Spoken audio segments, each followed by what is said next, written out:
भगवान की कृपालुता की, दयालुता की कथा रहती है, पराक्रम की कथा रहती है। वो सुनने से अपने आप ठाकुर जी में विश्वास होता है और मन उधर जाता है। भगवान ब्रजेंद्र नंदन, श्याम सुंदर, मुरली मनोहर श्रीधाम वृंदावन में विराजमान होकर के अनेक प्रकार की लीला करके भक्तों को आनंद देते हैं। भगवान श्रीधाम वृंदावन में आ गए। वृंदावन भगवान को बहुत प्रिय है।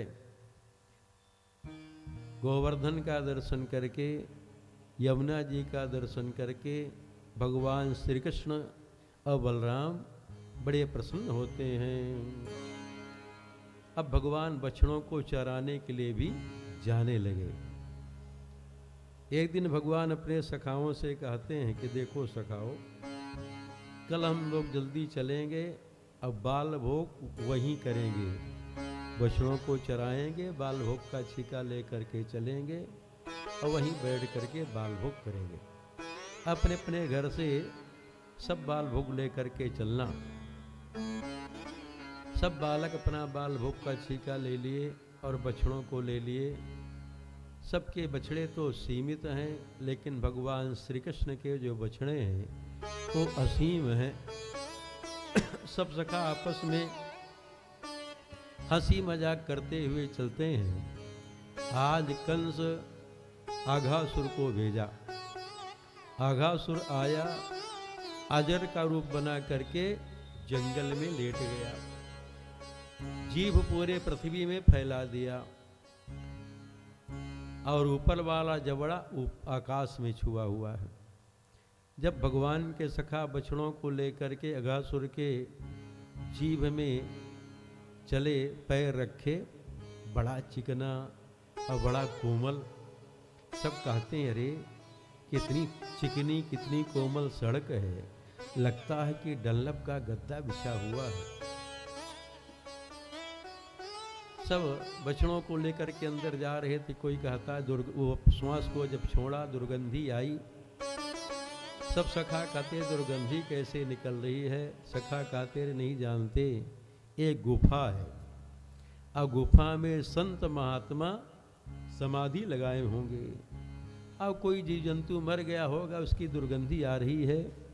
चलो गुफा में प्रवेश करके संत महात्माओं का दर्शन कर लेंगे और वहाँ सफाई कर देंगे। किसी ने कहा कोई राक्षस तो नहीं है, हम सबको मारने के लिए मुंह फैला करके लेटा हो। तब तक कोई सखा कहा रे क्यों चिंता करते हो, अरे राक्षस भी होगा तो जैसे मेरा कन्हैया पूतना को मार दिया, तृणावर्त को मार दिया, सटकासुर को मार दिया, उसी प्रकार से इसको भी मार देगा। जितने भगवान के सखा हैं, भगवान के बल पर बछड़ों को साथ में लेकर काल के मुख में, अघासुर के मुख में चले गए। अभी मुख फैलाया था वो, क्योंकि जिसको मारना है वो तो अभी आया ही नहीं, भगवान अभी उसके मुख में आए नहीं थे। भगवान विचार करते हमारे सखा मेरे बल पर काल के मुख में चले गए तो हमको भी जाना चाहिए। भगवान अघासुर के मुख में आते हैं। जहाँ प्रवेश किए अघासुर बड़े शीघ्रता से मुख को बंद करने लगा। भगवान अपने शरीर को इतना बढ़ा दिए, इतना शीघ्रता से बढ़ाए कि जब तक मुख बंद करे तब तक भगवान इतना शरीर को बढ़ा दिए कि अघासुर का नासा छिद्र ही बंद हो गया, नाक का छेद ही बंद हो गया। और नाक का छेद बंद हो जाए, श्वास अंदर न जाए, क्या दशा होगी जानते हैं। जब श्वास रुक गई, उसका ब्रह्मांड फटा और उसके शरीर से तेज निकला, उसकी मृत्यु हो गई। वैसे जितने भी बालक हैं, बछड़े हैं, अघासुर के विष से वो झुलस गए थे, लेकिन भगवान श्री कृष्ण अपनी कृपामयी दृष्टि के द्वारा सबको स्वस्थ करते हैं। और भगवान अगासुर के मुख से निकले, सब बछड़े निकले, बालक निकले और निकल करके आते हैं। अपना बाल भोग का छीका पहले वृक्ष में टांग दिए थे, नहीं तो बाल भोग का छीका लेकर के जो होते तो सब विष से सन जाता। सब अपना बाल भोग का छीका निकाल करके अब बैठ गए बाल भोग करने के लिए। बड़ी सुंदर छवि है, झांकी है। बीच में तो भगवान श्री कृष्ण बैठे हैं और चारों तरफ सुन के सखा घेर करके बैठे हैं। पहली लाइन में जो छोटे सखाऊ बैठे हुए हैं, दूसरी में थोड़ा बड़े, तीसरी में और बड़े, चौथी में और बड़े, इस प्रकार से मंडल बना करके, घेरा बना करके सब सखा बैठे हैं। अब अपना अपना बाल भोग का छींका निकाल करके आज जब खाने लगे, बड़ा स्वादिष्ट लगा तो सखा अपना जूठा भगवान श्री कृष्ण को खिलाते हैं। अब भगवान भी छीन छीन करके सबका जूठा खा रहे थे। बिम्रद वेणुम जठर पटयो श्रृंगवेत्रे चकक्षे वामे पाणौ मर्षिण कबलम तत्फलांगिलीषु तिष्ठन् मध्ये स्वपरिसुहृदो हास्यन्नर्म विश्वै स्वर्गे लोके मिशति विभुजे यज्ञ भुक बाल केली। भगवान तो बैठे बीच में हैं, लेकिन जितने भी सखा घेरा बना करके बैठे सबको ऐसा लगता है कि भगवान श्री कृष्ण का मुखार बिंद मेरी ही ओर है। भगवान श्याम सुंदर का मुख मेरी ओर है। हम सब बैठते हैं तो पीछे वाले की ओर पीठ होगी, मुंह उसको नहीं दिखाई पड़ता होगा, लेकिन किसी को ऐसा नहीं लगता कि भगवान की पीठ मेरी तरफ है। सबको ऐसा लग रहा कि भगवान का मुख ही मेरी तरफ है। ये भगवान की भगवत्ता है। भगवान का मुख सर्वोर हो सकता है, सर्वतोक्षि शिरो मुखम। भगवान श्री राम जी भी जब महर्षि अगस्त्य जी के आश्रम में मुनिमंडली के बीच में बैठे थे, बीच में भगवान श्री राम विराजमान थे, चारों तरफ से मुनिमंडली घेर करके बैठी थी, लेकिन मुनियों को भगवान श्री राम जी का मुख ही सन्मुख दिख रहा था, उनकी पीठ नहीं दिख रही थी। मुनि समूह मह बैठे सन्मुख सब की ओर शरदिंदु तन चितवत मानहु निकर चकोर। तो भगवान श्री कृष्ण का मुख सभी सखाओं की ओर ही लग रहा है। भगवान भी छीन छीन करके सब गोप वालों का जूठा खा रहे थे।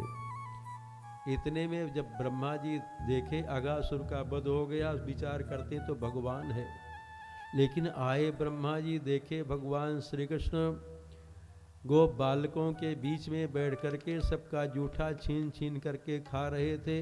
ब्रह्मा जी विचार करते कैसा ब्रह्म कैसा भगवान। अरे बड़े बड़े वैदिक ब्राह्मण बढ़िया पत्र चौरु तैयार करते हैं, वेद मंत्रों के द्वारा भगवान का आवाहन करते हैं। उस यज्ञ में साक्षात ठाकुर जी प्रकट होकर के आहुति ग्रहण नहीं करते, यहाँ तो गो बालकों का जूठा छीन छीन करके खा रहे हैं।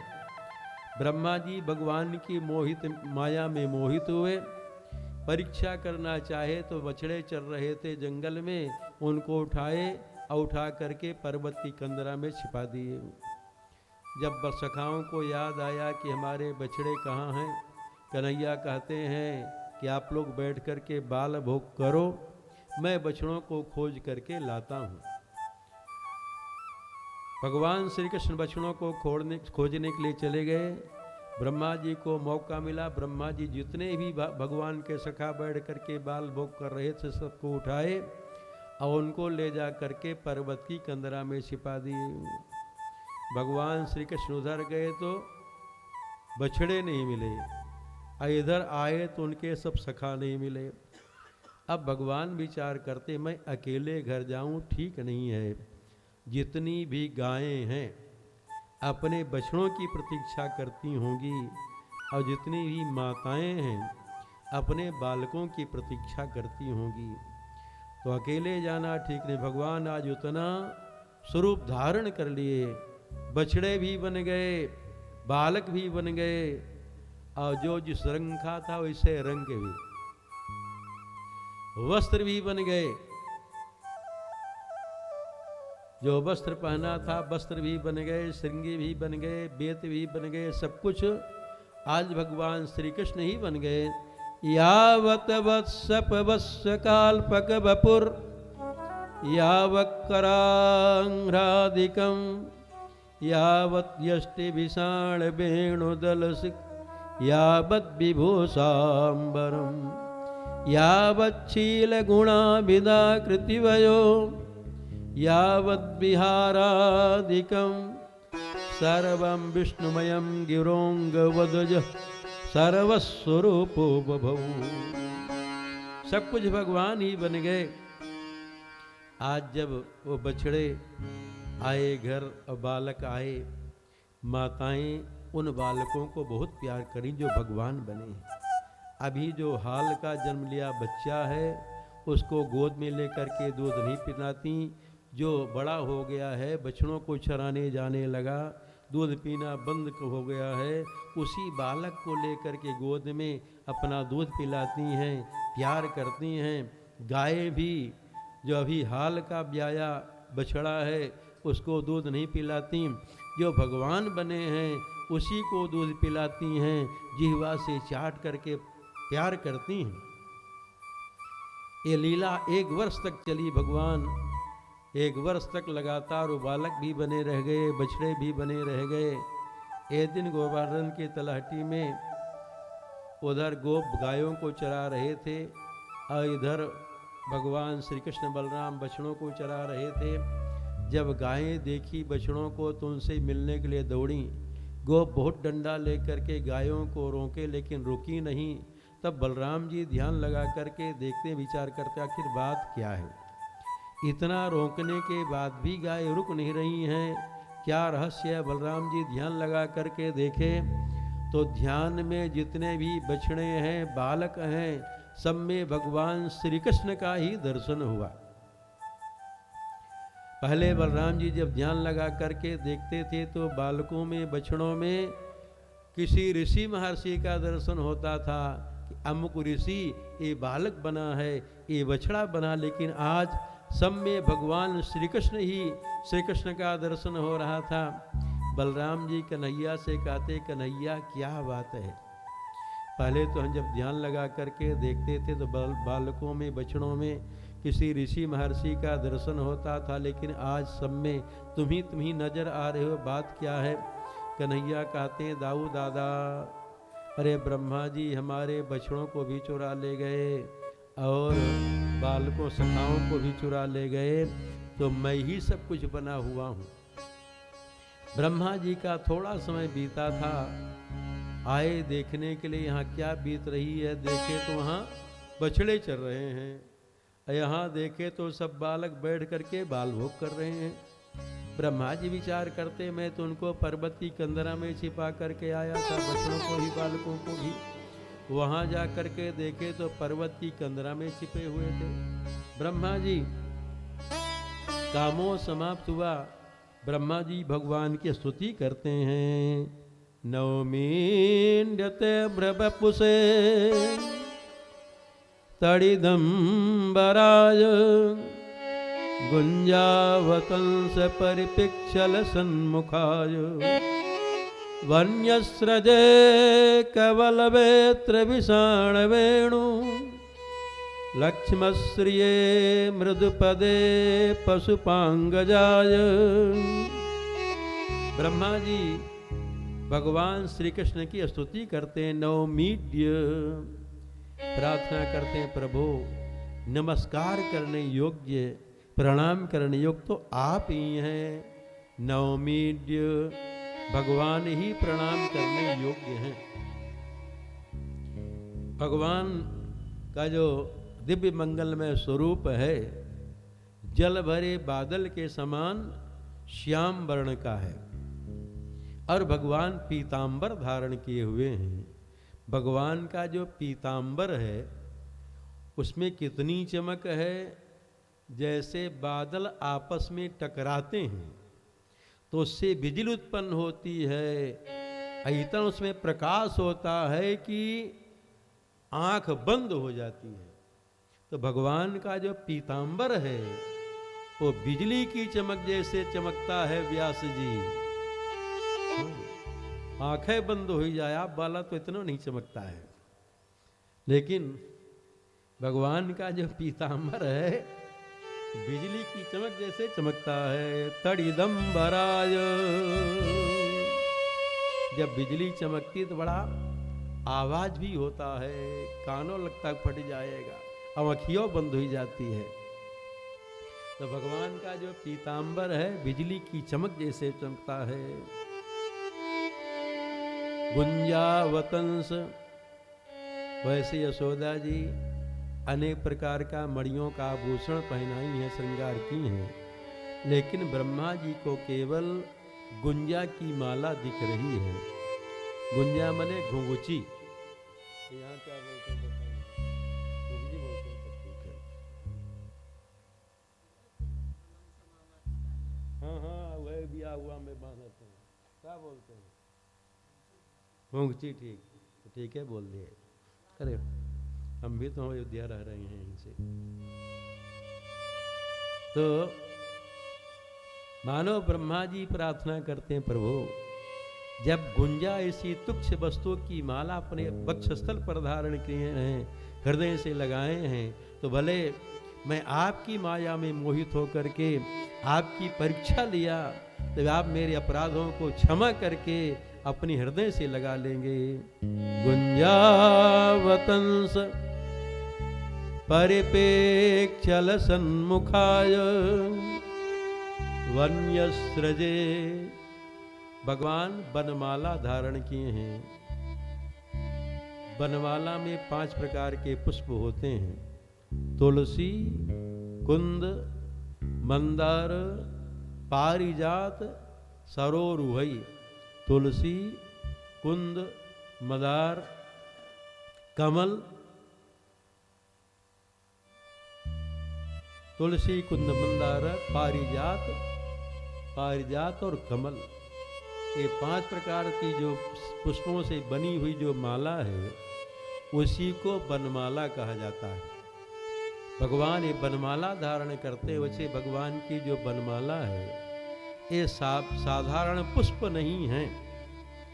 बड़े बड़े भक्त ही भगवान से प्रार्थना करते हैं तपस्या करके, प्रभु आप हमको अपना वो पुष्प बना लीजिए, मैं पुष्प बन करके आपके हृदय से लगा रहूं, माला में लटका रहूं। तो 5 प्रकार के भावों से जो भगवान की सेवा करने वाले भक्त हैं, भक्त 5 प्रकार के भावों से भगवान की सेवा करते हैं।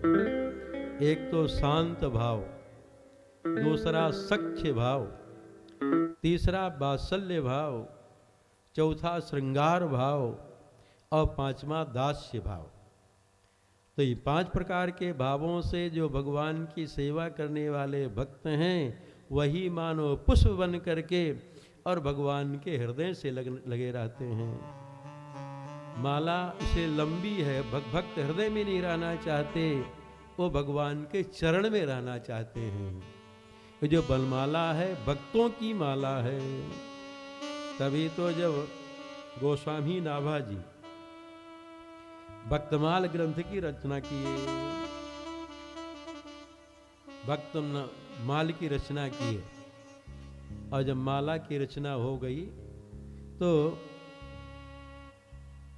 भक्तमाल ग्रंथ की रचना हो गई तो नाभा अली अपने प्रिया प्रीतम भगवान श्री सीताराम जी को वो माला धारण कराने के लिए आई। इतनी सुंदर वो माला थी, जब दोनों सरकार भगवान श्री राम और सीता देखते हैं दोनों सरकार, तो उनका मन ललच जाता है।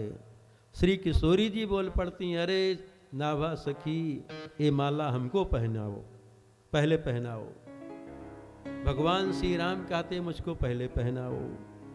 नाभाली भगवान युगल सरकार से प्रार्थना करती हैं, प्रभु आप बताइए आप दो हैं कि एक हैं? हमको तो ऐसा लगता है कि एक ज्योति ही, एक ब्रह्म ही दो स्वरूप में विराजमान है। गिरा अरथ जल बीच समु, कहियत भिन्न न भिन्न, बंदो सीताराम पद, जिनहि परम प्रिय खिन्न। नाभाली उस भक्तमाल की माला को दोनों सरकार को एक साथ में पहनाई। इसलिए आप लोग कभी कनक भवन दर्शन करने गए हों अथवा हमारे आश्रम में श्री जानकी घाट, श्री राम वल्लभा कुंज, ये हंसिला शास्त्री जी वहीं अध्ययन किए हैं।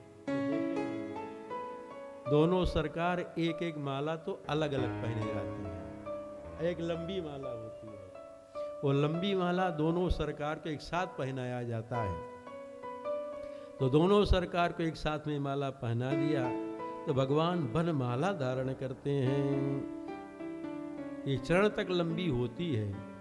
भगवान वेत्र लिए हैं, श्रृंगी लिए हैं, वंशी लिए हैं और उनके बाएं हाथ में दही भात का कवल है।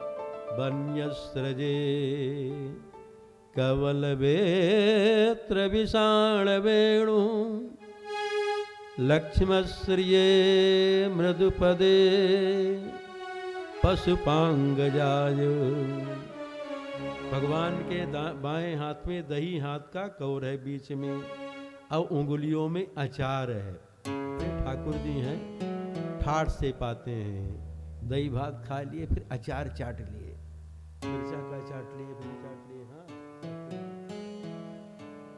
तो बड़े करपात्री हैं लेकिन आचार भी है। ऐसे लक्ष्मी पति कोमल चरण वाले जो